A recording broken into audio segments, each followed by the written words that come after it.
The Chinook came in low over the mountains, its rotors beating against the thin Afghan air like a fist against a drum. Below, FOB Blackrock sat in the dust of Kandahar province, a fortress of concrete barriers and sandbags carved into the earth by men who understood that beauty was a luxury and survival was not. The mountains ring the valley on three sides, ancient and indifferent, watching without mercy, without judgment, without end. Inside the cargo bay, 11 people made the kind of small talk that soldiers make when they are trying not to think about where they are going.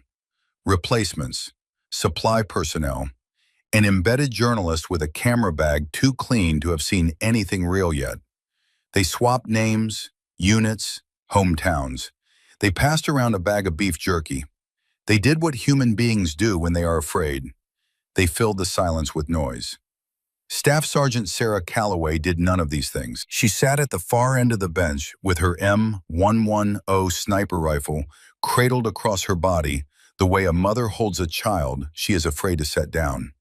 Not slung across her back, not resting across her knees. Held, both hands, stock near her left shoulder, barrel angled down toward her right boot.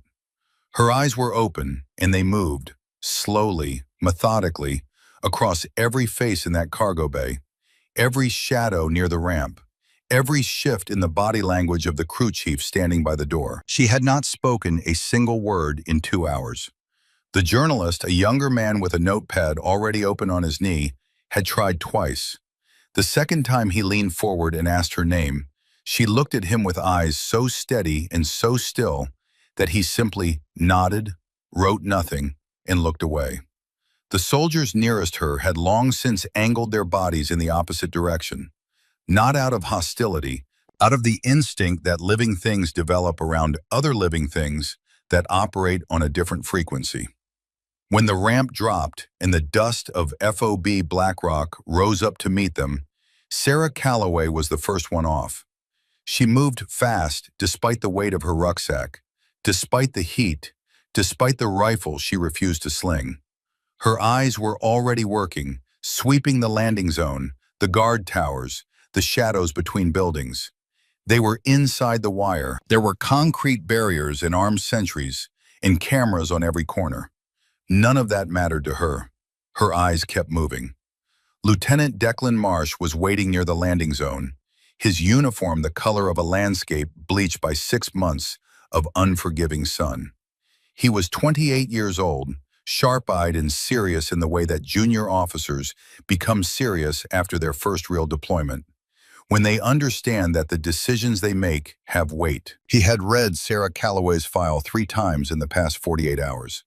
Each reading left him with the same complicated feeling, something between deep respect and genuine concern. 134 confirmed kills, a silver star for valor in Helmand Province, expert marksman ratings that the range instructors at Fort Benning had reportedly argued about for a week because the scores seemed like data entry errors. And then the other things. 4 referrals to behavioral health evaluation, 4 successful appeals.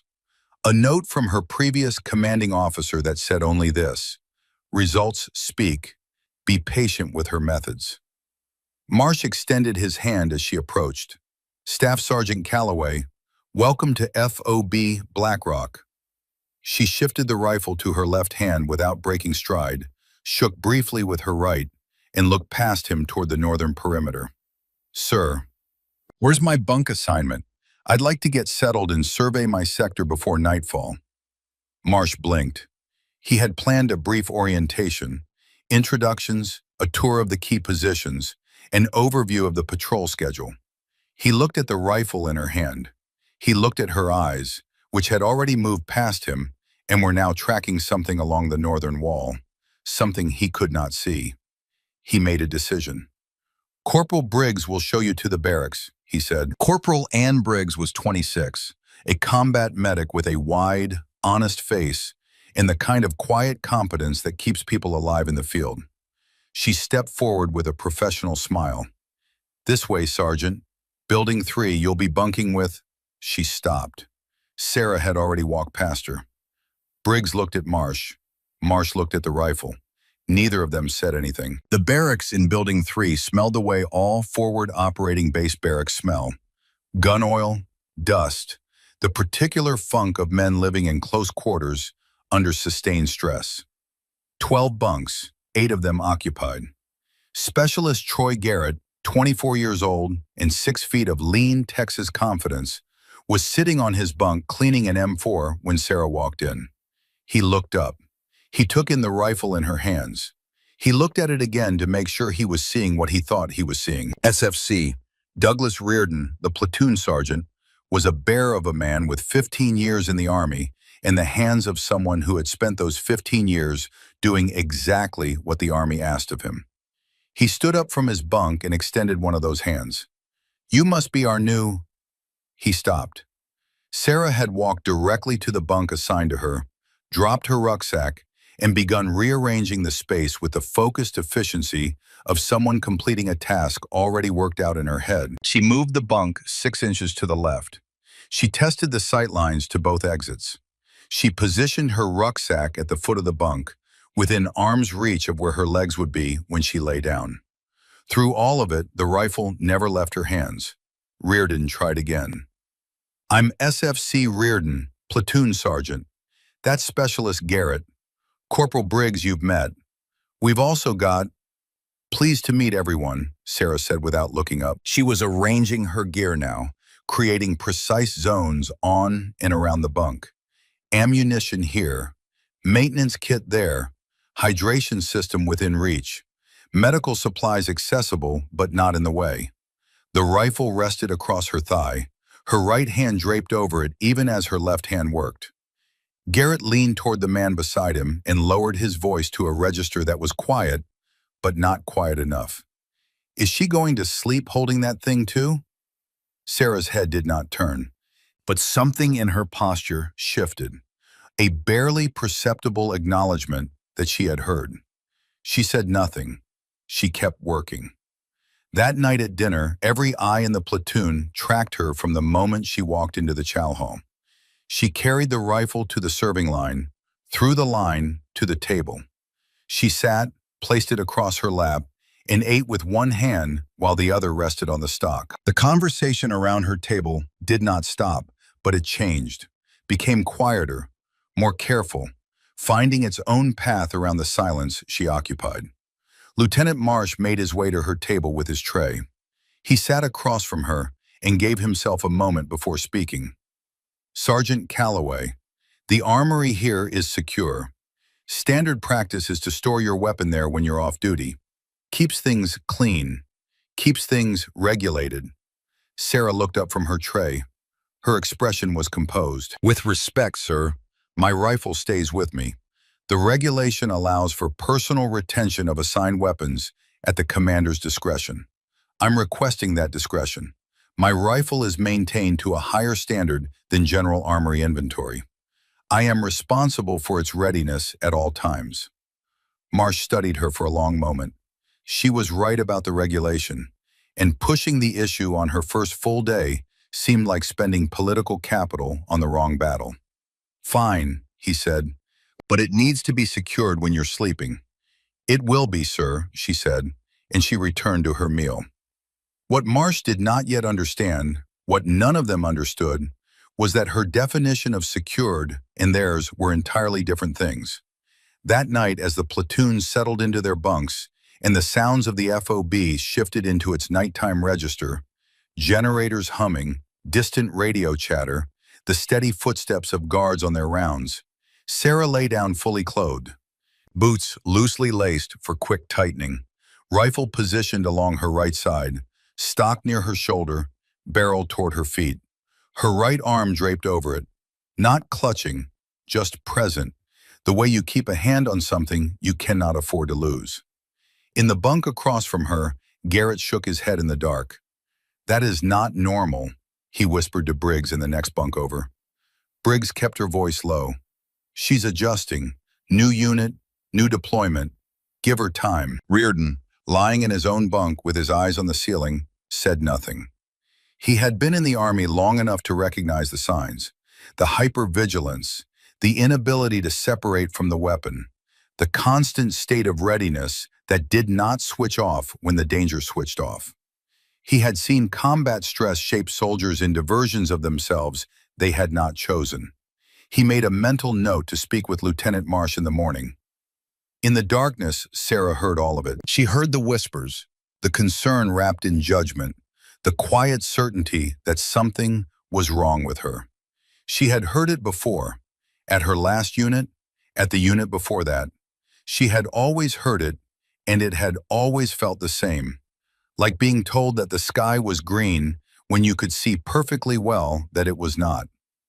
Her fingers traced the contours of the rifle's receiver, the familiar geometry of it, the curve of the trigger guard, the angle of the bolt handle, the small engraving on the stock that she did not need light to read because she had read it 10,000 times. For Connor and the Qadir 6, never unprepared. She did not close her eyes, not yet.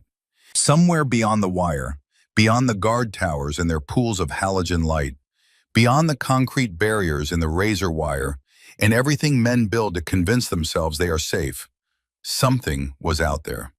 She could not see it. She could not hear it. But she had learned, at a cost she would spend the rest of her life paying, that the things you cannot see are exactly the things you must never stop looking for. The FOB breathed around her, deep and slow, settling into sleep. Sarah Calloway did not sleep. She watched.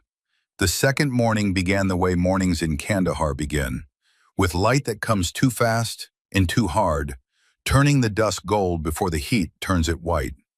Sarah was already awake, already field stripping her rifle on the cleaning mat she had laid across her bunk.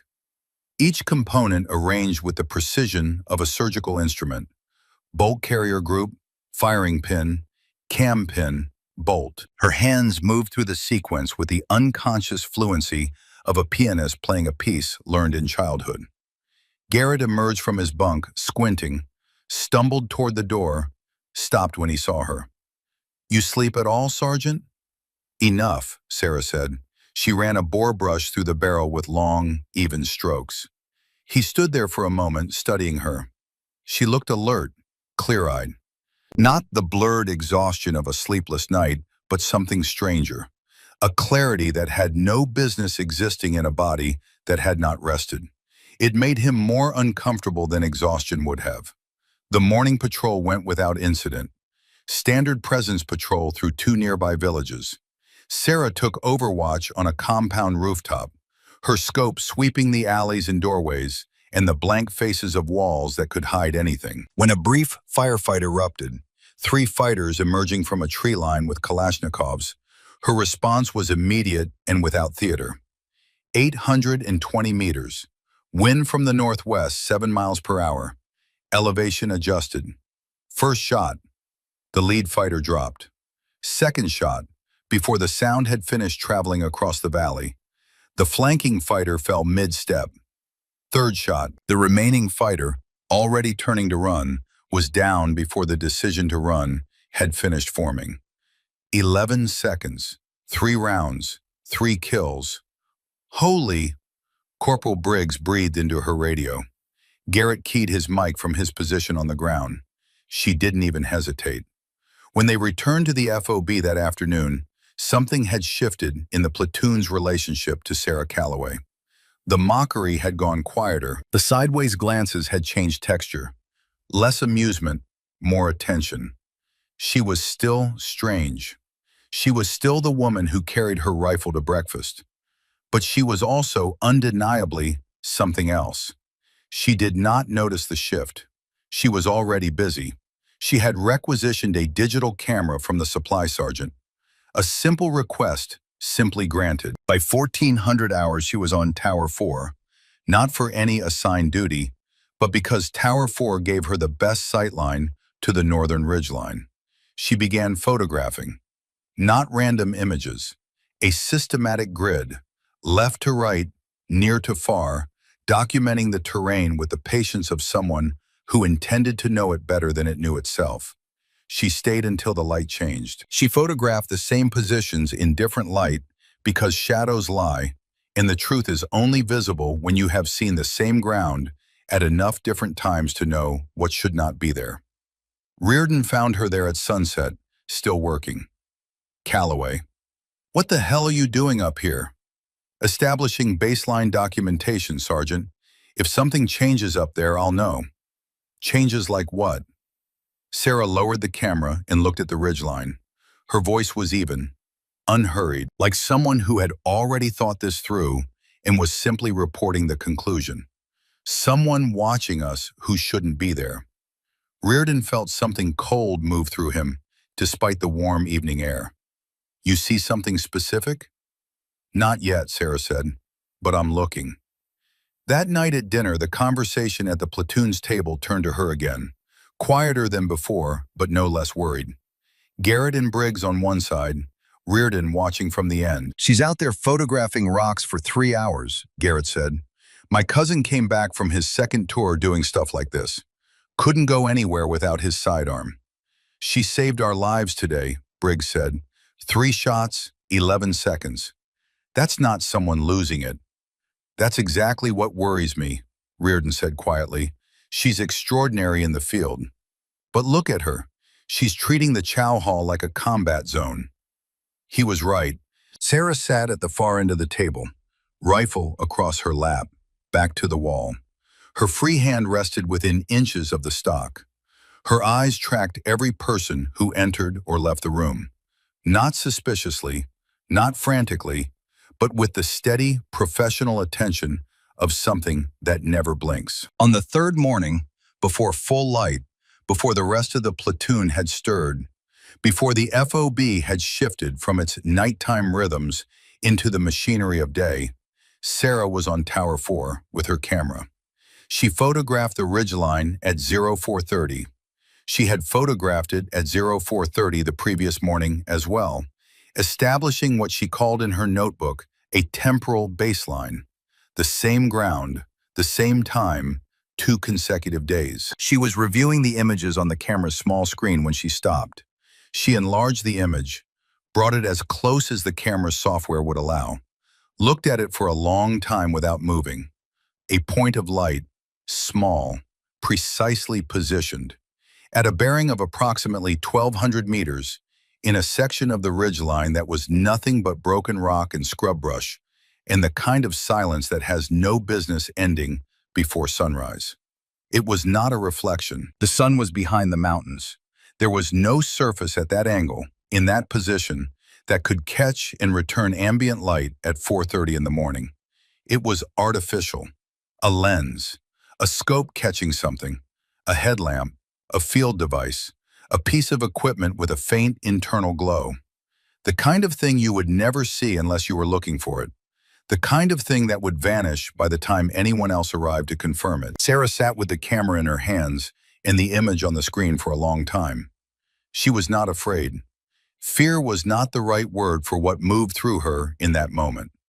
It was something older and quieter, the terrible clarity of recognition, the sensation of having suspected something and having the universe confirm it without drama, without warning, without any of the ceremony that people imagine precedes the discovery of danger.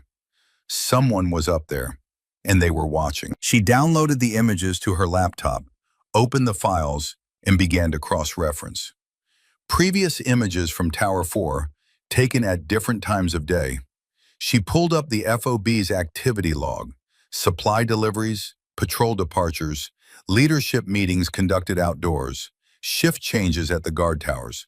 She worked through the night, methodically, without coffee, without company, in the quiet of the barracks while 11 soldiers slept around her. By 0200 hours, the pattern was complete.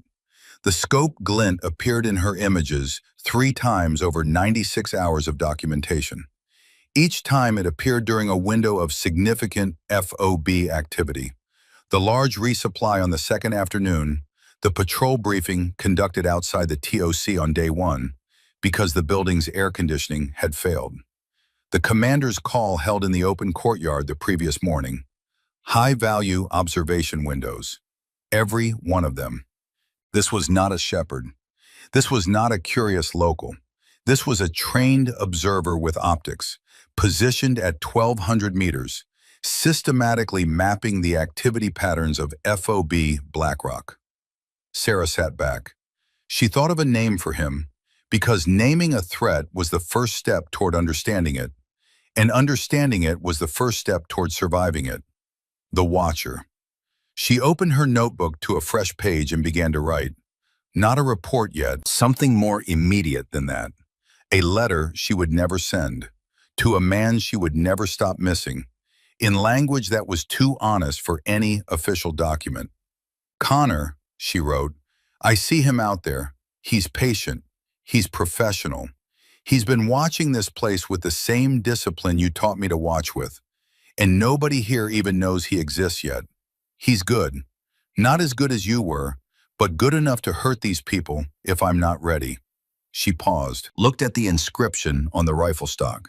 For Connor in the Kadir 6, never unprepared. She kept writing, I'm not going to let it happen again. Whatever it costs, whatever they think of me, I am not going to let it happen again. Outside, the Afghan night was deep and absolute, the sky crowded with stars that illuminated nothing useful. The FOB breathed around her, trusting in its barriers and its sensors and the belief that quiet meant safe. Sarah Calloway did not share that belief. She had unlearned it the hard way, in blood and darkness, in a place she could still smell when the wind came from the wrong direction. She closed the notebook, she picked up her rifle, and she went back to watching the northern ridgeline, where the Watcher was watching too, patient, invisible, and completely unaware that someone was already watching back. The morning of day 5 began the way all consequential mornings begin. Quietly, without announcement, without any signal that the hours ahead would matter more than the hours before. The sun came up over the eastern ridgeline and turned the dust of FOB BlackRock the color of old copper. And the soldiers of Alpha Platoon moved through their morning routines with the practiced indifference of men who had learned to treat extraordinary circumstances as ordinary ones. Sarah had been awake since 0300. She had spent the pre-dawn hours at her laptop, finalizing the document she had been building for 4 days. 19 pages. Photographs with annotations, timestamps, and bearing measurements. A timeline overlaying scope glint appearances with FOB activity logs. Vehicle track documentation from the northern Wadi, photographed that morning in the gray light before sunrise. Fresh tire impressions in the soft earth along the Wadi's eastern bank, in a location that had no legitimate purpose for any vehicle that served this FOB. 3 villages where the pattern of daily life had shifted in ways that were individually explainable and collectively damning. Children absent from a courtyard where children had played every morning since Alpha Platoon's arrival. Shepherds rerouting flocks away from grazing land they had used for generations. Men of fighting age gone with the particular absence of men who have been told to be elsewhere when a specific thing occurs. And the lunar calendar. The new moon was 3 days out, the darkest night of the month. She printed the document in the TOC before anyone else arrived and held the stack of pages for a moment, feeling their weight. 19 pages was not a symptom. 19 pages was an argument. Lieutenant Declan Marsh read through the first 8 pages standing up, his coffee going cold beside him before he sat down. He read the rest without speaking. When he finished, he looked at Sarah across the folding table with an expression that had moved from skepticism through uncertainty and arrived somewhere closer to concern. This is thorough, he said. It's accurate, Sarah said. There's a difference.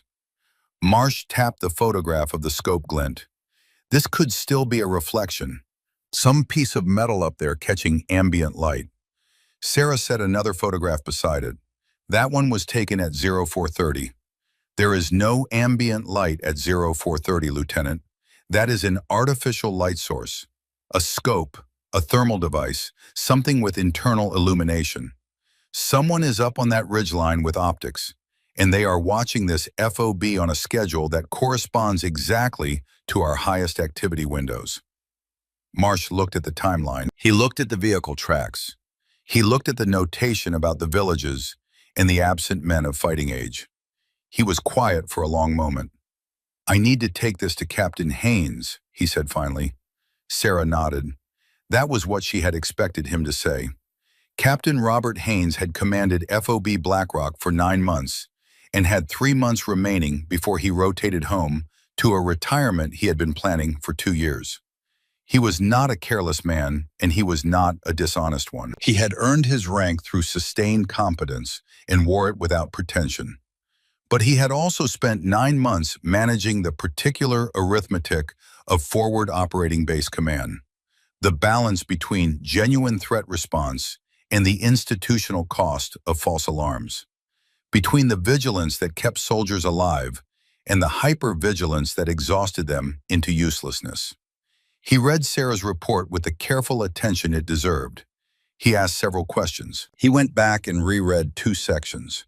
And then he looked at Sarah over the top of the document with an expression she recognized immediately because she had seen it before, in other offices, behind other desks, worn by other men who had made the same calculation and arrived at the same place. "Sergeant Calloway," he said, "I appreciate the work you put into this." "Sir," Sarah said, her voice was level, "I've reviewed your file. I want you to understand that I'm not dismissing your concerns lightly. But what I see here is a collection of individually ambiguous data points assembled into a pattern. Scope glints that could be natural reflections. Vehicle tracks in an area that locals use. Behavioral changes in villages that could reflect a dozen different causes. The causes correlate, sir." Sarah kept her hands flat on her thighs. She had learned a long time ago not to let her hands move when she was being dismissed. Movement read as agitation, and agitation read as confirmation of whatever they already believed about her. Each of those data points appears in conjunction with the others on a timeline that points toward a specific window. 3 days from now. Haynes set the document down. "I've also read the notes from your previous evaluations, Sergeant. 4 referrals. I understand you successfully appealed each one, but the concerns raised in those evaluations, the hypervigilance, the difficulty distinguishing between pattern recognition and pattern imposition, those are not irrelevant context when I'm looking at this report." The room was very quiet. Sarah breathed once, slowly, the way she breathed when she was behind the rifle and the target was in her scope, and the only thing between a good shot and a wasted one was her ability to keep herself still inside. "Sir," she said, "I understand how this looks. I have always understood how this looks. I am asking you to look past how it looks and engage with what it says." Haynes studied her for a long moment. There was something in his face that was not unkind. He was a man trying to do his job responsibly, and his job included not putting an entire FOB on high alert based on the convictions of a soldier who had been flagged multiple times for exactly the kind of threat perception she was now presenting. He was not wrong to hesitate. She knew that.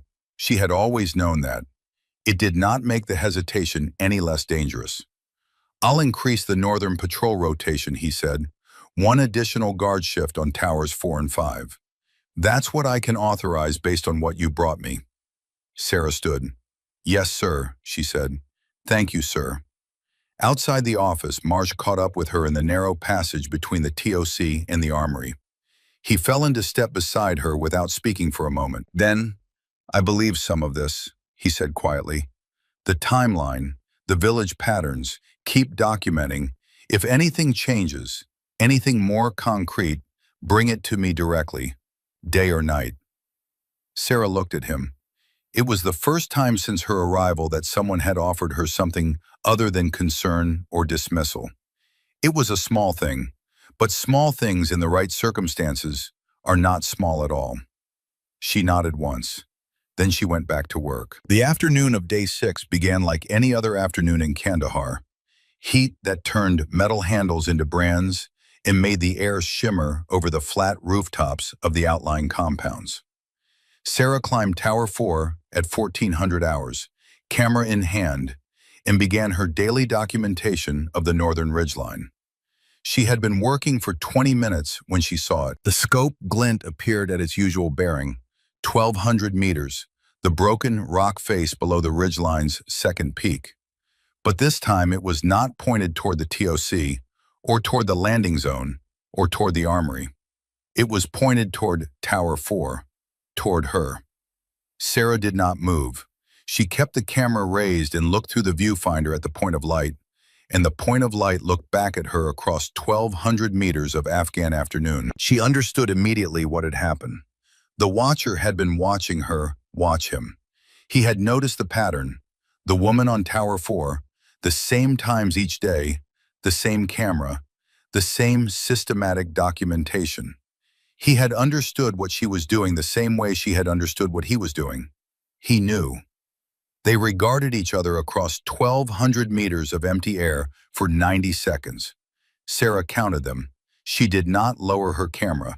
She did not adjust her position. She simply held the bearing and let him understand that she was not going to look away, not going to flinch, not going to do the thing that most people do when they realize they are being watched, which is to retreat and hope the attention moves elsewhere. The scope glint went dark. He had moved. Sarah lowered the camera. She stood on Tower 4 for another minute, looking at the place where the light had been, feeling the peculiar weight of having been seen by someone who was supposed to be invisible. Then she climbed down and went to find Corporal Briggs.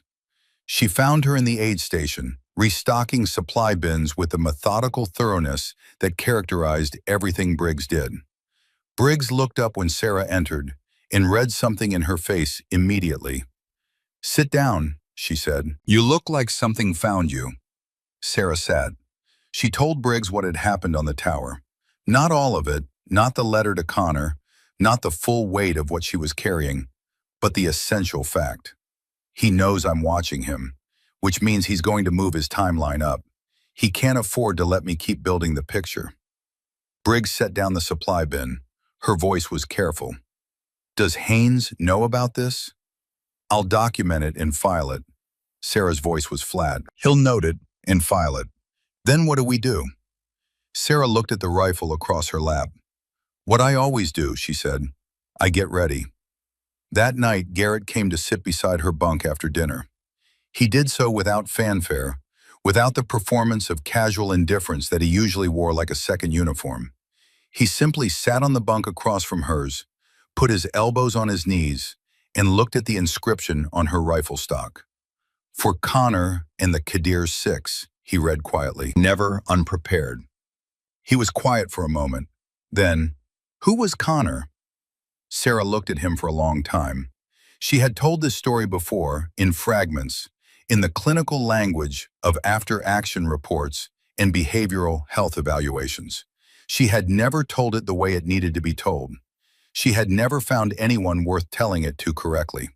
She looked at Garrett's face, young, Texas honest, stripped for this moment of its usual defensive humor, and made a decision. She told him, FOB, Kadir, Helmand Province, spring of 2009. A smaller outpost than Blackrock, 40 soldiers, 1 sniper, and a spotter named Connor Hale, who had been Sarah's partner through 2 previous deployments, and who could read terrain the way some people read faces, intuitively, completely, with the understanding that everything you see is telling you something if you are willing to listen. They had noticed the signs together, the surveillance patterns, the behavioral shifts in the surrounding villages, the feeling that the perimeter was being studied by people who knew exactly what they were doing. They had filed the report together. They had sat in the same kind of office, across from the same kind of desk, and listened to the same kind of careful, reasonable explanation of why their concerns were being noted but not acted upon. And then Connor had done something that surprised her. He told her that maybe they were reading too much into it, that they had been in the field a long time and their pattern recognition might be running hot. He was not dismissing her. She understood that now. He was trying to protect her from the institutional cost of being wrong too many times. He was trying to give her permission to rest. She had listened to him. That was the thing she would never forgive herself for. She locked her rifle in the armory. Regulations stated that weapons had to be secured when not in active use, and she followed the regulation because Connor asked her to, and because she was exhausted from fighting the perception that she was damaged, and because she wanted, just once, to sleep like a person who was not waiting for the world to end. The attack came at 0300 hours. The first mortar round hit the eastern guard post. The second hit the motor pool.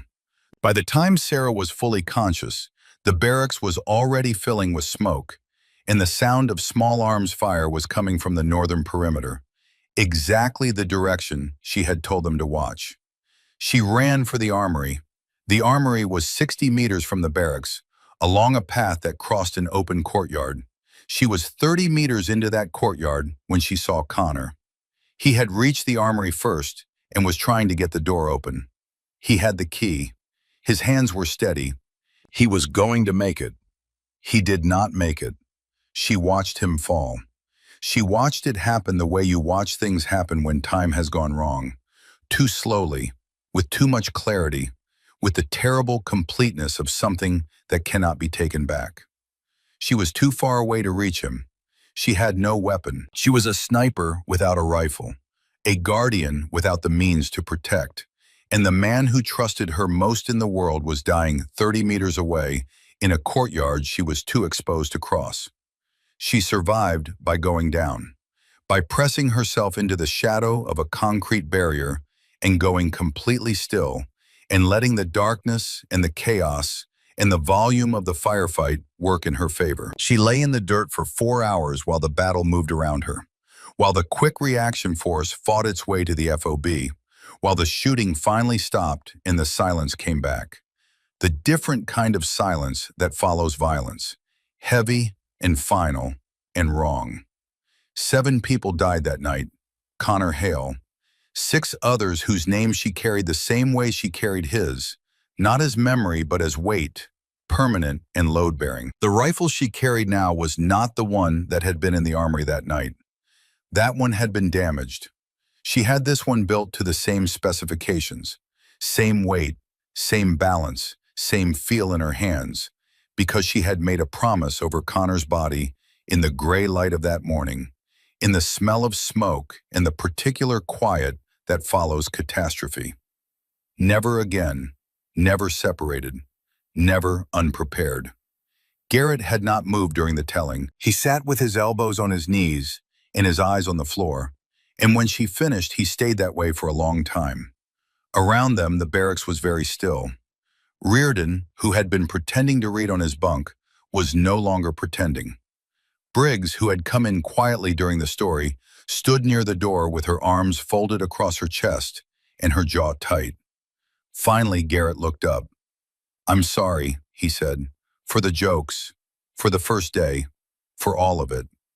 Sarah looked at him steadily. "You were concerned," she said. "Concern is appropriate. The symptoms of trauma and the symptoms of operational hyper-awareness are identical from the outside. The only difference is whether the threat materializes." She picked up her rifle. She ran a thumb along the inscription on the stock. "The difference," she said quietly, "is whether you're right." On the morning of day 7, Marsh found her on Tower 4 before first light. He climbed up without being invited, stood beside her, and looked out at the northern ridgeline in the pre-dawn dark. He had not slept well. Sarah's report was sitting on his desk with 3 pages of his own notes added to it, and he had read it again before coming here, looking for the places where the argument fell apart, looking for the seams where genuine analysis gave way to pattern imposition. He had not found them. "If you're right," he said, "and I think you might be, I want you in position before anything starts. Not after the first mortar, before. Can you do that?" Sarah looked at him. It was a question with an answer so simple that the asking of it moved something in her. "Yes, sir," she said. "I can do that." He nodded. He looked out at the ridgeline for a moment more. Then he went back down the ladder, and she heard his footsteps crossing the hardpan toward the TOC.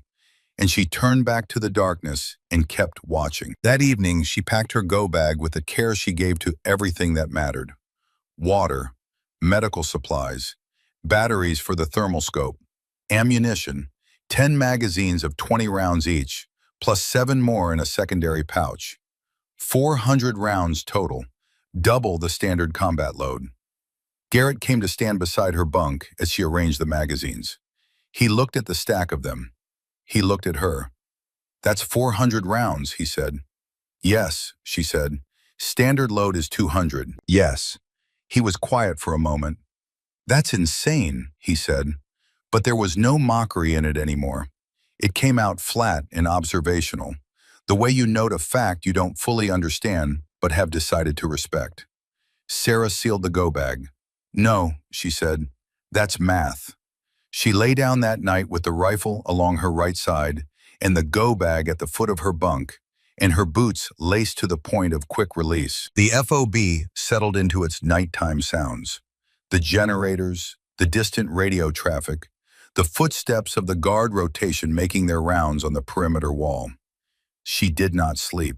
She was listening. Not for the sounds that were present, but for the sounds that should be present and were not, and for the sounds that should not be present and were. This was the skill that no one had taught her and no evaluation had measured. The ability to hold the ambient pattern of a place inside her mind like a musical key signature, and to hear instantly when something played out of tune. At 0217 on the morning of day 8, something changed. Not loudly, not dramatically. The generators still hummed, the distant radio still murmured, but the periodic transmission from Tower 4's guard post, the routine check-in that came every 12 minutes, had not come in 17 minutes. And the quality of the silence from the northern perimeter had shifted in a way she could not have described to anyone who had not spent years learning to hear exactly this. She was already reaching for her boots when the first mortar round hit. It struck the TOC building at 0219, the explosion tearing through the Afghan night with a concussive force that shook the barracks walls and brought 11 soldiers off their bunks in a cascade of confusion and alarm. The second round hit the motor pool. The third hit somewhere near the armory. The FOB erupted, alarms shrieking, voices overlapping, the particular chaos of a defensive position being struck before it is fully awake. Around Sarah, soldiers scrambled for their gear. Garrett swore in a continuous stream. Reardon was already bellowing orders. Briggs was pulling on her medic kit with efficient hands. "Gear up," Sarah said. Her voice cut through the noise like a blade. "Northern perimeter, move now." She was already at the door, rifle in her right hand, go-bag in her left. Moving. Garrett looked at the eastern sky, where the glow of fire was already visible over the rooftops, and the sound of incoming mortar rounds continued their terrible rhythm. "The attack's coming from the east," he called after her. Sarah did not stop. She did not turn. "The mortars are coming from the east," she said, her voice carrying back through the noise in the dark. "The assault is coming from the north, right now." She kept moving. Garrett stood in the doorway for 1 second, 2. Then he grabbed his rifle and ran after her. The northern perimeter was nearly empty. Most of the FOB's defenders had moved toward the eastern and southern walls, toward the fire and the noise and the evidence of attack that was impossible to ignore. The northern wall sat quiet under its guard towers, its fighting positions occupied by men who had been told to maintain their posts, but who were looking east, toward the action, toward the obvious. Sarah reached Northern Position 3 and set up behind the concrete barrier with the efficiency of a person who had imagined this exact moment hundreds of times and was now simply executing what had already been rehearsed. She laid her rifle across the top of the barrier and pressed her eye to the thermal scope. The wadi was full of heat signatures, not one or two, not a probe or a feint, dozens of them, moving in organized tactical formation, using the terrain the way she had known they would use it.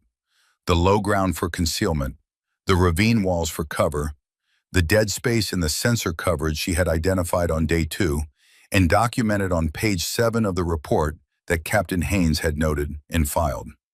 "Contact north," she said. Her voice was ice. "Garrett on the 240. Briggs, get on that radio right now. Tell Lieutenant Marsh the main assault is hitting our position. 50-plus enemy fighters in the wadi. 900 meters and closing." Briggs keyed her radio without hesitation. Garrett swung the M240 around, and when he looked through his night vision and saw what Sarah had seen, the last trace of skepticism left his face permanently. "Holy," he said. It came out as barely a word at all. Sarah's crosshairs settled on the lead figure. Squad leader. She could read it in his position, slightly forward of the main element, slightly to the right, carrying a radio handset in his left hand, while his right held his weapon. The person who coordinates the assault. The first priority. Range 840 meters. Wind minimal. Elevation compensated. The world narrowed. Everything that was not the space between her and the target ceased to exist. She pressed the trigger. The M110 spoke once into the Afghan night, and 840 meters away, the Taliban assault force lost its commander before the attack had fully begun. Sarah was already transitioning to her second target.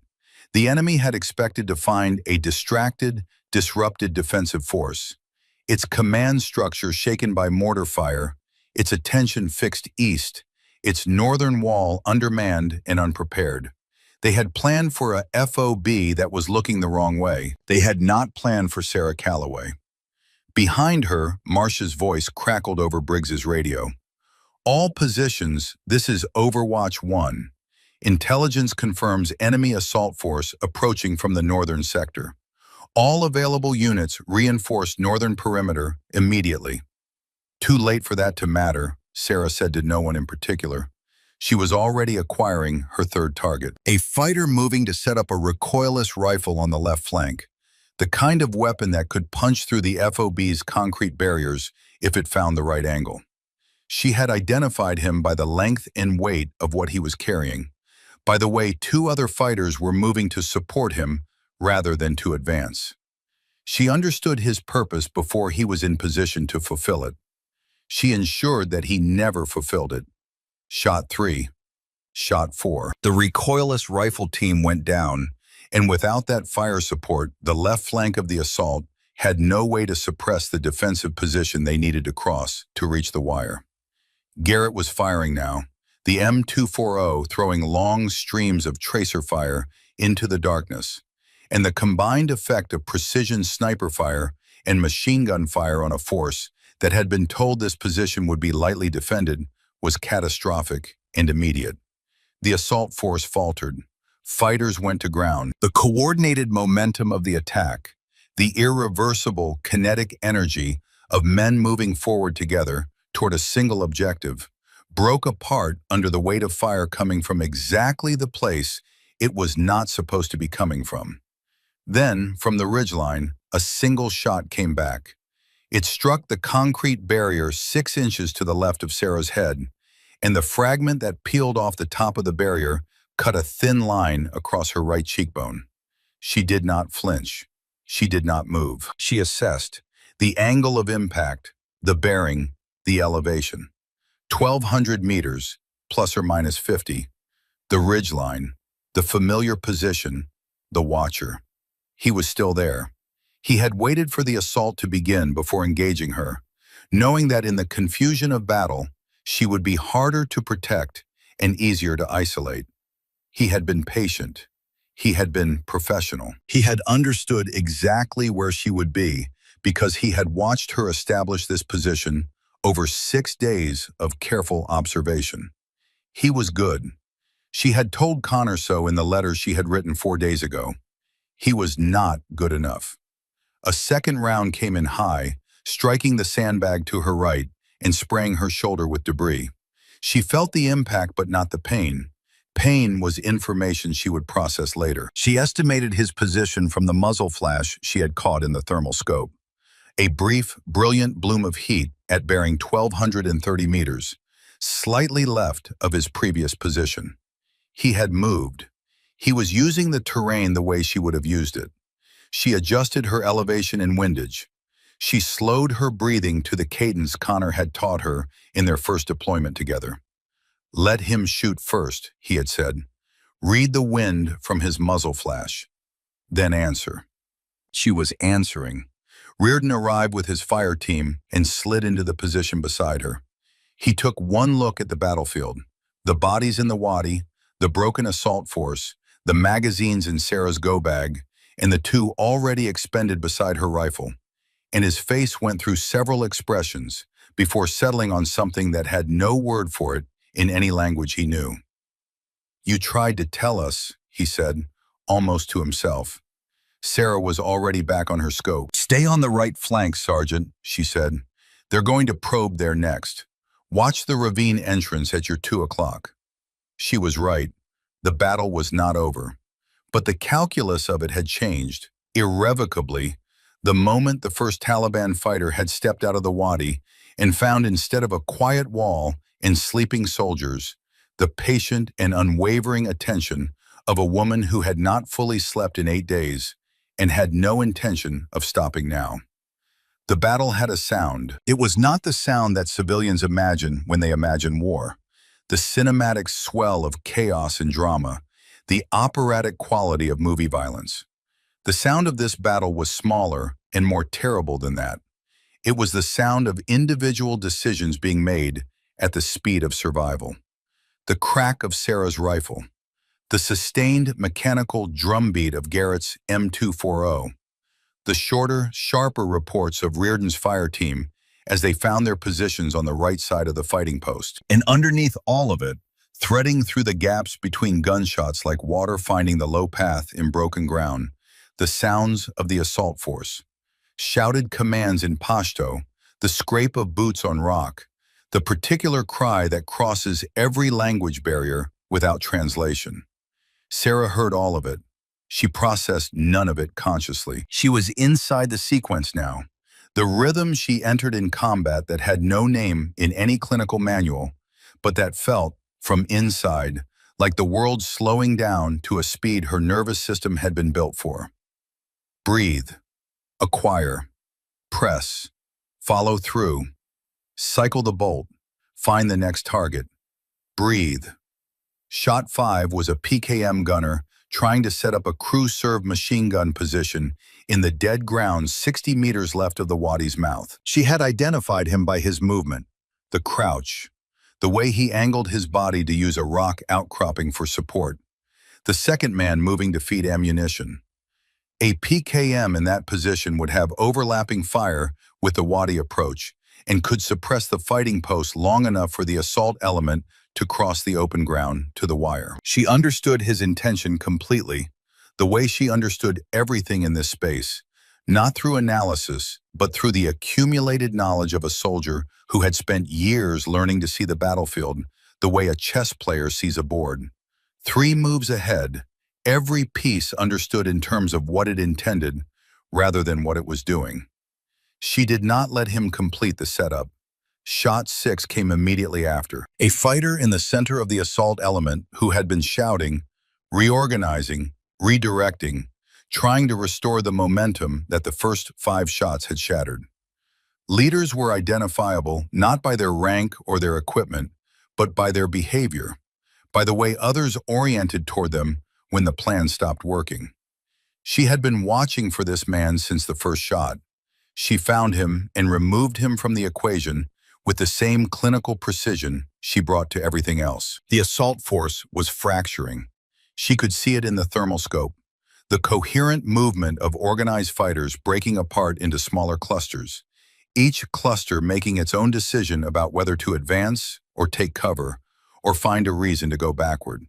This was the critical window. A unit that has lost its momentum and its leadership simultaneously is not yet defeated, but it is suspended in a moment of institutional confusion, during which every second of sustained pressure makes the path forward more costly and the path backward more appealing. Sarah kept the pressure on. Garrett's M240 swept the left side of the approach, tracers arcing out into the darkness in long, flat lines that found the spaces between cover and made those spaces uninhabitable. Briggs was on the radio with one hand and loading magazines with the other, her voice steady and professional as she fed position updates to Marsh and requested ammunition resupply for the machine gun. Reardon's fire team was working the right flank, rifles cracking in short, disciplined bursts. Then the ridgeline spoke again. The round came from a slightly different bearing than the previous two. The watcher had moved again, working his way along the high ground with the patience of someone who understood that a stationary sniper is a dead sniper. This shot was closer. It struck the barrier directly in front of Sarah's position, and the impact sent a chip of concrete across her left forearm, opening a thin cut she registered and ignored. He was ranging her. He had her position dialed in, and he was adjusting, working toward the shot that would end the problem she represented. She had one piece of information he did not. She had been watching the ridgeline for 6 days. She knew where the good positions were. She knew which rock formations offered a stable firing platform at elevation, which provided concealment from the FOB's cameras, which allowed a field of fire covering northern position 3 without exposing the shooter to return fire from the towers. There were 4 such positions on the ridgeline above his original location. He had used 2 of them. The third was the obvious next choice.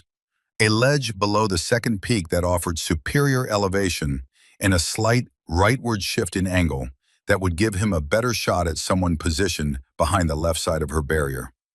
She shifted her position 6 inches to the right. She adjusted her scope to the third position. She waited. The watcher's muzzle flash bloomed in her thermal scope like a brief, brilliant flower. It came from exactly where she had calculated it would come from. The round went past her left shoulder and buried itself in the sandbag behind her. She had already begun her trigger press. Her shot struck the ledge 18 inches from his position. Not a kill. She could see in the thermal that he had moved in the instant before she fired, rolling left with the instinct of a man who had been in this profession long enough to trust his nervous system over his conscious mind. But it drove him off the ledge, off the position, back into the concealment of the rocks above. He would not return to that position. She had denied it to him. She filed the engagement in the back of her mind, ongoing, unresolved, requiring attention, and returned to the wadi. The assault force was making its secondary push.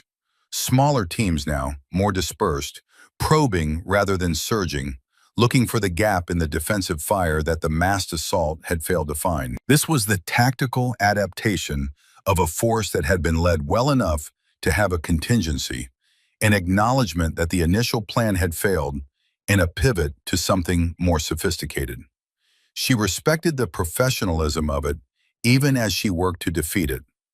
It was during this period, the sustained middle passage of the battle, when the drama of the first contact had given way to the grinding work of sustained defense, that Captain Robert Haynes arrived at Northern Position 3. He came without ceremony.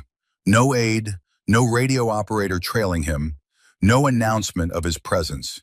He simply appeared beside Sarah's position in the darkness, carrying his own rifle, wearing the expression of a man who has made a mistake and has arrived at the place where the consequence of that mistake is most visible. He looked at the battlefield, the bodies in the wadi, the broken approach, the expended casings scattered across the floor of the fighting post like spent currency. He looked at Sarah, her eye pressed to the scope, her face sheened with sweat and concrete dust, and the thin line of dried blood along her cheekbone. He did not speak immediately. He found a position beside her, on her left, and lay down behind the barrier the way infantry officers learn to lie down. Low, presenting as little profile as possible, using the cover correctly. He had been an infantryman before he had been a commander. The body remembered. "Tell me what to look for, Sergeant," he said. Sarah did not look at him. Her eye did not leave the scope. But something in the quality of her stillness shifted. A redistribution rather than a relaxation. As if the information had been accepted and filed rather than welcomed. She said, Right flank.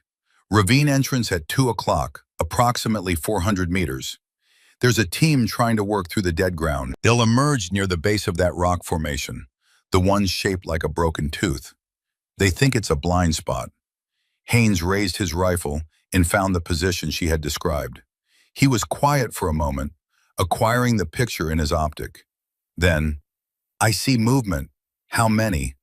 3, maybe 4, moving in single file. Sarah adjusted her scope left. She had been tracking a different target. She filed the Watcher's last known position, prioritized the flanking team, recalculated. 4 fighters at 400 meters, moving through a channel she had range carded on day 3. She knew the exact distance to the mouth of that channel. She knew the angle. She knew where they would have to emerge into the open. She waited for the lead fighter to step out of the channel. She pressed the trigger. The lead fighter went down. Before the next man in line had processed what had happened to the man in front of him, shot 2 went through the channel mouth and the column collapsed in on itself. The surviving fighters scrambling backward into the dead ground, abandoning the flanking attempt. Haynes had been watching through his optic. His voice when he spoke was very quiet. You knew exactly where they'd come out. I range carded this position on day 2, Sarah said. She was already back on the wadi, noting the positions of the remaining fighters, counting the clusters, calculating the next move. It was also during this period that the Watcher tried again. He had found a 4th position, one she had assessed as less ideal due to its exposure to Tower 5's camera arc, but viable if the tower's attention was elsewhere. The tower's attention was, in fact, elsewhere. The 4th position gave him an angle on her right side, slightly elevated, compensating for the shift she had made earlier. It was Haynes who saw the muzzle flash. He had been scanning the ridgeline between observations of the wadi, with the systematic attention of a man following instructions precisely because he had finally understood that the instructions were worth following. He saw the brief thermal bloom before the round arrived. Contact, he said. Ridgeline. 12 o'clock, slightly right. Flash at... Sarah was already adjusting. She had the 4th position in her scope. The thermal showed a heat signature. A man behind a flat rock, settling into a firing position, preparing his second shot. He had found cover that absorbed most of his thermal signature, presenting only the minimum necessary exposure. In different circumstances, against a different defender, that might have been enough. These were not different circumstances. She used the technique Connor had taught her, not the shot she could take now, at the angle he was currently presenting, the shot she would be able to take in the next 3 seconds, when he completed his natural firing cycle, the exhale, the trigger press, the follow-through that would briefly fix him in position before he could move again. She waited exactly as long as she needed to wait. The second muzzle flash from the 4th position bloomed in her scope, and the round went 2 feet over their position. He had adjusted elevation, but not enough. In the fraction of a second that he was fixed in his follow-through, her finger pressed the trigger. The muzzle flash on the ridgeline went dark. She watched the 4th position for 5 seconds. 10. The heat signature did not move, did not shift. The particular stillness of it was different from the stillness of concealment, different from the stillness of patience. She had seen that stillness before, many times, and she recognized it without needing it confirmed. The Watcher was done watching. Sarah lowered her rifle by 2 inches, not putting it down, never putting it down, but allowing the small acknowledgement of a task completed before the larger task demanded her return. She breathed once. She thought of Connor, briefly, in the way she always thought of him at moments like this. Not as a memory, but as a presence, the way a scar is present without being seen. Then she went back to the wadi. The battle's final phase lasted 40 minutes. The Taliban assault force, its command structure dismantled, and its flanking options exhausted, made one last coordinated push, a full commitment of their reserve element, perhaps 30 fighters surging forward in a mass movement designed to overwhelm the defensive position through sheer volume. It was the decision of men who had invested too much in this attack to accept its failure, who believed that enough bodies moving fast enough could solve the problem that precision and tactics had failed to solve. It could not. Sarah worked left to right across the advancing line with the systematic efficiency she brought to every difficult task. Not hurried, not frantic, but sustained and relentless. Reardon's fire team and Garrett's machine gun covered the flanks and the gaps. Marsh, who had arrived with a full platoon of reinforcements during the flanking phase, directed fire from the adjacent positions. The volume of defensive fire that met the final assault was overwhelming, decisive, and final. By 04:15, the firing had stopped. Not tapered off, not reduced, stopped. The wadi was silent. The ridgeline was silent. The only sounds were the crackling of a fire that had started near the eastern motor pool during the initial mortar barrage, and the low voices of soldiers checking on each other in the darkness. Sarah did not lower her rifle. "Stand down," Marsh said gently, appearing beside her. "I think they're—" "Give it 10 minutes, sir," she said.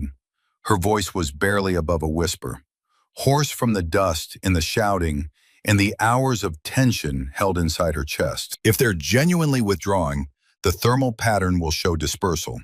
If they're baiting us, there'll be a cluster holding position just outside our effective range." Marsh looked at her. He nodded. He waited. At 04:23, the drone feed confirmed what the thermals had been showing for the past several minutes. The enemy force was withdrawing in scattered groups, carrying their wounded, abandoning equipment. The movement had the disorganized quality of genuine retreat, not tactical redeployment, not a feint, but the actual dissolution of a force that had been broken and knew it. Only then did Sarah set the rifle across her knees, not down, never completely down, but resting rather than ready, which for Sarah Calloway was as close to standing down as she knew how to come. Her hands were shaking. It was the first physical indication of anything other than controlled efficiency that she had shown since the battle began, and it came not from fear or exhaustion, but from the simple biochemistry of sustained adrenaline finding its endpoint.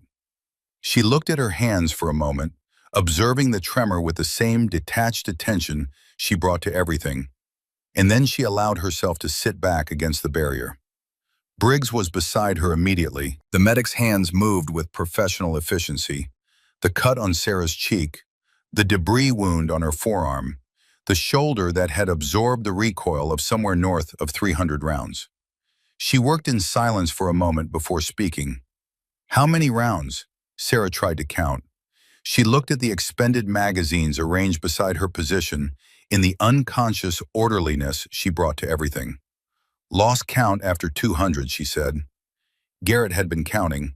He had gathered the magazines from around the position as the battle wound down, straightening them into a row with the focused attention of a man who needed something concrete to do with the shock he was carrying.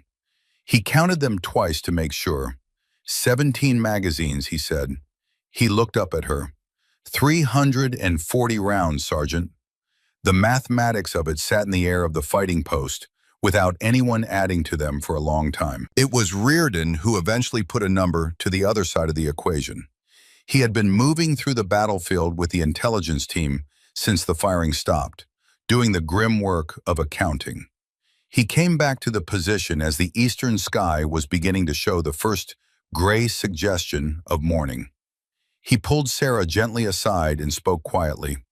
"Conservative count," he said. "Only confirmed kills with direct attribution. 36 enemy KIA directly attributable to your firing position." He paused. "In the first 6 minutes, before any reinforcements reached this position, you stopped their main assault. Alone." Sarah closed her eyes. The numbers settled into her the way all such numbers settled. Not with pride, not with satisfaction, but with the heaviness of necessary things.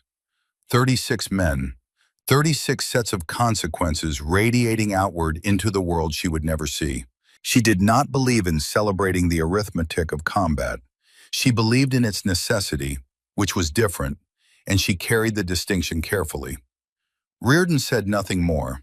The number was its own sentence, and they both understood it. The dawn came over the Hindu Kush with the indifferent beauty that Afghanistan reserved for its mornings.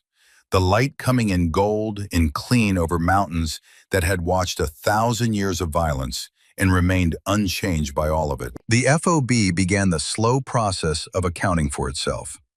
Damage assessments, casualty reports, the medical evacuation of the 3 wounded defenders who needed more than the aid station could provide. The intelligence team moved through the battlefield with cameras and evidence bags, documenting what the night had left behind. Captain Haynes found Sarah sitting against the northern barrier where Briggs had treated her wounds, the rifle across her lap, her eyes on the ridgeline where the watcher had been. He stood in front of her for a moment before he crouched down, bringing himself to her eye level with the deliberate intention of a man who has thought carefully about how to do this. "How did you know, Sergeant?" he said, not a challenge. A genuine question from a man trying to understand the distance between what he had seen and what he had believed. Sarah looked at him. "Because I never stopped looking, sir," she said. "You saw a quiet sector. I saw a target being studied. You saw normal village patterns. I saw people clearing the area before something happened. You slept soundly because nothing had happened yet." She paused. "I couldn't sleep because I knew something was going to happen. That's the difference. Not instinct, not paranoia. Pattern recognition applied to the right data, followed all the way to its conclusion instead of stopping where it became uncomfortable." Haynes was quiet for a moment. "Your report," he said, "the 19 pages, it was correct. Every element of it." "Yes, sir. I should have listened." Sarah looked at him steadily. "Yes, sir, you should have." It was not said with anger. It was not said to wound him or diminish him or to claim the satisfaction of vindication. It was said the way she said everything, directly, without embellishment, as a statement of fact that deserved to exist in the open air rather than remain unspoken. Haynes held her gaze. "I let my prior assumptions about you override the evidence you presented. That is a failure of command judgment, not a failure of yours." He paused.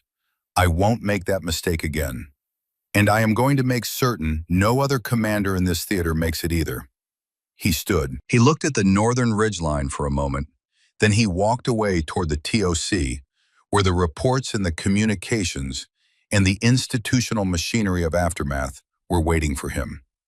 The intelligence team's preliminary report arrived at 0900 hours, delivered to Marsh by a sergeant whose expression carried the particular quality of someone who has found something unexpected in the evidence.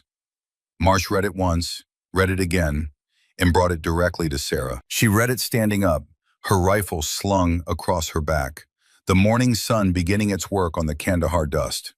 The report contained several findings. The enemy force had been larger than estimated, a full company-strength element, 68 fighters, with coordination extending to a network of similar units operating across the region. The attack on FOB Blackrock had been the first in a planned sequence of 4 simultaneous strikes on installations in the province, timed to the new moon and designed to degrade the American military's regional presence in a single operational window. Evidence recovered from the battlefield indicated at least 3 weeks of preparation, including detailed maps of FOB Blackrock's defensive layout, guard rotation schedules, sensor coverage patterns, and identified gaps in the perimeter. And then the final finding. On the body of the man recovered from the 4th position on the northern ridgeline, the position from which the watcher had fired his last shots, the intelligence team had found a folder of printed photographs. Sarah's photograph was 3rd in the folder. It had been taken from the ridgeline through a long lens on day 3 of her arrival at FOB Blackrock. She was standing on Tower 4, camera raised to her face, photographing the ridgeline. The image was sharp and well composed. He had been a capable photographer as well as a capable shooter. Beside the photograph, in the margin, a notation in Pashto that the intelligence team had translated. The translation read, "Remove before main assault begins." Sarah read the notation twice. She set the report down on the barrier beside her and looked out at the northern ridgeline for a long time without speaking. Garrett had been reading over her shoulder. He was quiet for a moment after she set the report down. Then, "He knew about you. From the beginning." "Yes. He was planning to take you out before they hit the wall." "Yes." Garrett looked at the ridgeline. He thought about the scope glint on day 6, the one that had pointed directly at Tower 4, the 90-second confrontation across 1,200 meters of empty air. He thought about all the mornings and evenings she had spent on that tower, photographing, documenting, never standing still in the same position for long enough to give a shooter at 1,200 meters the clean, stable target he needed. "The thing everyone called the problem," he said slowly, "the hypervigilance. Never staying in one place, always moving, always watching." Sarah looked at him. "That's what kept you alive," he said. "He had a plan to remove you before the attack started, and the reason he couldn't execute it was because you never gave him a clean shot, because you never stopped moving, because because I was doing exactly what everyone told me was a symptom," Sarah said quietly. "Yes." The silence that followed had a texture to it. Garrett stood in it without trying to fill it, which was perhaps the most mature thing she had seen him do since her arrival. The platoon gathered informally that afternoon in the shade behind Building 3, the way soldiers gather after things that need to be sat with before they can be processed. Marsh was there, Reardon, Briggs, Garrett, others from the platoon who had been at Northern Position 3, or who had reinforced it during the battle, or who had simply heard enough by now to understand what had happened in the hours before dawn. Sarah sat with her rifle across her knees, her back against the building's wall, her face turned slightly toward the sun. The cuts on her cheek and forearm had been properly dressed. Her shoulder, which the medic had confirmed as severe soft tissue damage from the recoil of 340 rounds, had been wrapped and given to her to ignore, which was exactly what she was doing. Briggs sat down beside her, their shoulders touching in the way that people who have been through something together sometimes sit. Not demonstratively, just present. "You know what I keep thinking about?" she said. "What?" "Day 1. You walked into the barracks and moved your bunk 6 inches to the left and tested the sight lines to both doors. And I thought, this woman has something wrong with her." Sarah said nothing. "What you actually did was assess the space for defensive utility and position yourself optimally. The same thing you did with the entire FOB for 8 days straight." Briggs paused. "There was nothing wrong with you. There was something wrong with all of us for not being able to see what you were doing clearly enough to recognize it." Sarah was quiet for a long moment. "I understand why you couldn't," she said finally. "The presentation is the same. The symptoms of hypervigilance and the symptoms of genuine heightened threat awareness look identical from outside. The only diagnostic test is whether the threat materializes." She paused. "The problem with that test is that by the time it produces results, it's usually too late to act on them." Reardon, sitting across from them, leaned forward with his elbows on his knees. "So how do we fix that? How do we build an environment where someone can bring what you brought us on day 5 and have it heard on its merits instead of through the filter of whatever the person's file says about them?" Sarah looked at him. "That's a harder problem than anything that happened last night," she said. "Last night was a tactical problem. What you're describing is a human one." "Start with the evidence," Marsh said. He was sitting slightly apart from the group, in the way that junior officers sit when they are participating in something not quite within their official role, but that they understand is more important than protocol. "When someone brings you a pattern, evaluate the pattern, not the person, the pattern first." Sarah looked at him. "Yes, sir," she said. "That's it exactly." The awards ceremony was held 3 weeks later, in the open courtyard of FOB Blackrock, on a morning clear enough to see the full length of the northern ridgeline above the valley. The damage from the attack had been repaired. The gaps in the sensor coverage had been filled. The defensive positions had been reinforced. The FOB looked, from the outside, much as it had always looked, a collection of concrete and sandbag and necessity in a landscape that had never particularly welcomed it. But it was different inside. Haynes stood at the makeshift podium with the American flag moving in the mountain wind behind him, and his voice carried the particular quality of a man reading words he has written himself, rather than borrowed from a template. "Staff Sergeant Sarah Calloway," he said, "for conspicuous gallantry and intrepidity at the risk of your life above and beyond the call of duty, you are hereby awarded the Silver Star, your second such decoration." He pinned the medal to her uniform. He stepped back and met her eyes, and in that moment the formal architecture of the ceremony fell away for just a second. Two people who had been on opposite sides of a consequential decision, and who both knew exactly what the decision had cost and what the alternative would have cost. "You taught us something," he said, speaking as much to the assembled company as to her. "Vigilance is not paranoia. Preparation is not fear. And the soldier who sees what others cannot see is not broken. She is simply looking further ahead than the rest of us have learned to look." He paused. "We need to learn."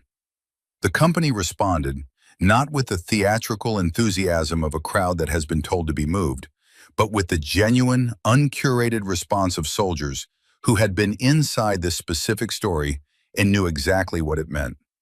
Garrett whistled once, sharp and emphatic, from the second row. Briggs, standing beside him, did not bother to keep her composure. She had never been particularly interested in composure for its own sake. Reardon stood with his arms at his sides, and his jaw set and his eyes on Sarah, with the expression of a man who has revised a fundamental assumption about the world and is still working through the implications. The formal ceremony gave way to the informal one, the gathering that happened afterward in the shade behind Building 3, that produced the things a ceremony cannot produce. Garrett brought the plaque that the platoon had made together from a piece of planking taken from a damaged building. Rough cut, hand-lettered, imperfect in exactly the way that things made by soldiers under field conditions are imperfect, which is to say, perfectly. "The Sentinel's Sentinel," it read. "Staff Sergeant Sarah Calloway, the soldier who never slept so others could wake. FOB, Black Rock, Afghanistan, February 2011. Vigilance saves lives." Sarah held it for a long time without speaking. She turned it over once, looked at the back where a dozen signatures were written in the compressed handwriting of people who had tried to say something real in a small space. Briggs produced the flag next, the one that had flown over the FOB on the night of the battle, folded into its formal triangle, then unfolded so the signatures on it were visible. Every soldier who had been at FOB Black Rock that night had signed it. The messages were short and various and uniformly honest. "You saved my life. You tried to warn us and we didn't listen. Never doubted you. The guardian we needed. Thank you for watching." Sarah unfolded the flag fully and held it in her hands, and the wind caught it and moved it in the way that flags move, alive in a way that the object itself cannot account for. She looked at the names written on it for a long time. Then she folded it carefully along the original creases and held it against her chest. "Thank you," she said. Her voice was steady. "You gave me something I didn't have at Qadir. A second chance.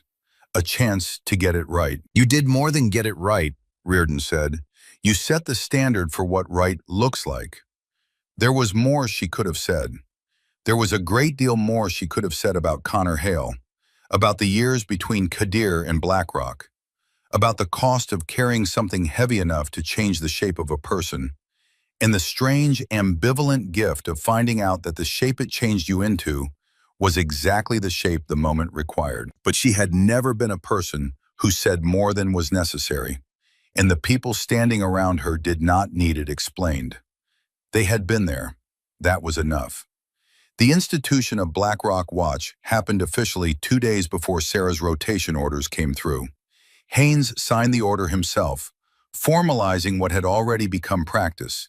The nightly extra duty shift focused on sustained analytical observation of the surrounding terrain.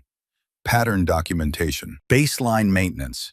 The systematic, patient work of watching the same ground at the same times until you know it well enough to hear it when it changes. The volunteers wore it as a distinction. Being selected for Black Rock Watch meant something specific about how you thought and what you were willing to do with your attention in the hours when attention was hardest to sustain. It was not glamorous work. It was exactly the kind of work that looks like nothing until the moment it becomes everything. That night, her last at FOB Black Rock, Sarah did something she had not done in 2 years. She slept. Not the half-sleep she had maintained since Kadir, one ear always open, one hand always present on the stock. Real sleep, the kind that takes you completely without asking permission. She dreamed of Connor Hale. He was standing in a field she did not recognize, somewhere green and flat, and entirely unlike any place either of them had ever served. He was not in uniform. He was not wounded. He looked the way he had looked on the morning of their first deployment together, younger than she remembered, already serious in the way that serious people are serious even before the world has given them reason. She started to speak, to explain, to account for the years between Kadir and this moment, for every decision she had made and every cost those decisions had carried. He shook his head once, the small, certain gesture she had seen him use 100 times when something didn't need saying. "You did good, Sarah," he said. His voice was exactly as she remembered it. "We can rest now." She woke at 0400 before first light, to the sound of the FOB breathing its nighttime breath around her. Her rifle was still in her hands, but something had shifted in the weight of it. Not lighter exactly, but differently distributed. A debt not erased but acknowledged. A wound not healed but no longer open. She lay still for a moment in the darkness, listening to the generators in the distant radio and the footsteps of the Black Rock Watch volunteer making his rounds on the northern wall. Then she got up, dressed, and went to walk the perimeter one last time. She found Garrett at Northern Position 3, doing his Black Rock Watch shift, sitting exactly where she had been sitting on the night the world had tested the hypothesis she had been building for 2 years. He had the camera. He was photographing the ridgeline in the starlight, documenting the baseline with the methodical patience of someone who had been taught what patience was actually for. He looked up when she arrived. "Evening, Sergeant." He lowered the camera. "Just documenting the ridgeline. Everything matches the pattern from the past week. Shepherds on their normal routes. Village lights consistent. No scope glints." He paused. "But I'm still watching. Because the moment we stop watching is the moment they'll count on." "That's exactly right," she said. "You've learned well." They sat in silence for a while, looking at the mountains that had tried to kill them and failed. The silence was the comfortable kind, the kind that exists between people who have been through something together and don't need to account for it with words. Finally, Garrett spoke. "I owe you an apology. I'm not sure I've said properly." "You've said it. I called you crazy. I made jokes at your expense in front of the whole platoon." "You were concerned," Sarah said. "That was appropriate. The concerning thing would have been if nobody noticed." She paused. "What matters is what you did with the concern when the facts changed." He was quiet for a moment. "I moved my rifle to the north," he said simply. "Yes, you did." She stood. She looked at the ridgeline one final time. The broken rock face below the second peak, the ledge where the watcher had made his last calculation and found it wanting. The long, dark line of the high ground against the stars. She thought of Connor. She thought of the 6 others. She thought of the particular promise she had made in the gray light of a terrible morning 2 years ago, and everything that promise had cost her, and everything it had returned. "The FOB doesn't need me anymore," she said quietly. "It has its own sentinels now." Garrett looked up at her. "Take care of them," she said. "All of them." He stood. He came to attention in the way that soldiers come to attention when they are not required to, but choose to. And that choice is the point. "Yes, Sergeant," he said. She left him there on the northern wall, camera in hand, watching the mountains with the focused attention of someone who has learned that safety is not a condition you inherit, but a discipline you practice. Every night, without exception, because the alternative is a darkness you have seen and would not wish on anyone you were capable of protecting. The helicopter came at first light. She was already at the landing zone when it arrived, rucksack on her back, rifle in her hands. She did not sling it across her back. She held it, the way she always held it, stock near her shoulder, barrel angled down, both hands present and accounted for. The inscription on the stock caught the early light for a moment as she turned to look back at the FOB one last time. For Connor and the Qadir 6, never unprepared. On the northern wall, she could see the small figure of Garrett at his position, camera raised, documenting the morning ridgeline. She watched him work for a moment, the patience of it, the discipline, the willingness to perform an act of sustained attention in a world that rewarded urgency over vigilance. Connor would have liked him, she thought. She boarded the helicopter. She sat in the cargo bay and held her rifle and watched through the open door as FOB Blackrock fell away beneath her. The concrete barriers and the sandbags and the guard towers and the fighting positions and all the small human machinery of survival built in a landscape that did not accommodate it. The northern wall was the last thing she saw clearly before the helicopter banked and the FOB disappeared behind the ridgeline. Garrett was still there, still watching. She settled back in her seat and looked forward, toward the mountains that separated this valley from the next, and felt the particular quality of the morning, the thin, clean air and the light that came too fast, and the strange peace of a debt partially repaid. Not fully, never fully, but enough to breathe beside, enough to carry forward. She would go home. She would sleep some nights, and on the nights she did not sleep, she would watch and plan and prepare, because that was who she was now, not who she had been made, but who she had made herself, out of grief and necessity and the stubborn insistence that the people around her would not pay for her inattention again. The rifle rested in her lap, cold metal warmed by her hands, and the morning light coming through the open door. It was, as it had always been, both a weapon and a promise. She intended to keep it.